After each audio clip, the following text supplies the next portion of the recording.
निज अजार दशाह कार्य जोग देवाकू जाइथिला नाती हेले सेठारे 11 केवी विद्युत तार संस्पर्श में आसीजिबारु नातींकर मृत्यु होईछि। एपरी एक अभावनीय दुखद घटना घटी संबलपुर जिला चारमल थाना अंतर्गत मुसाकटा ग्राम मिलिथिबा सूचना अनुजाई रेढ़ाखोल थाना अंतर्गत खंडाहता ग्रामर सिकुन सेठी नामक जने युवक तांको मामू घर मुसाकटा ग्राम को अजांक दशाह कार्य पई जाइथिले। हेले दशाह कार्य शेष हेबा परे लागिथिबा टेंट को खोलिबाकू जाई टेंट उपर दे जाइथिबा 11 केवी विद्युत तार संस्पर्श में आसी जाइथिले नाती सिकुन। फलरे से तले छिटिकी पड़ी गुरुतर होइथिले। तेणु संगे संगे तांको परिवार लोक माने उद्धार करी रेढ़ाखोल मेडिकल को नहीं जाइथिले मध्य कार्यरत डाक्तर तांको मृत घोषणा करिथिले। परे खबर पाई चारमाल पुलिस पहुंची शव जबत करी व्यवच्छेद कराइबा परे तांको परिवार वर्गों को हस्तांतर करिथिबा जଣା पड़िछि।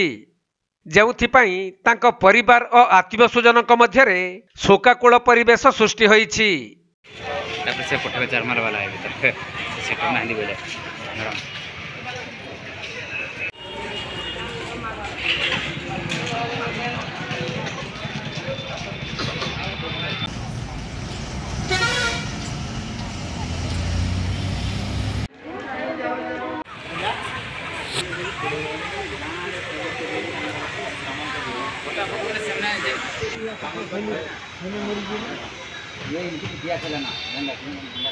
संबलपुर जिल्लारू विनोद कुमार सेठी रिपोर्ट कोणार्क लाइव।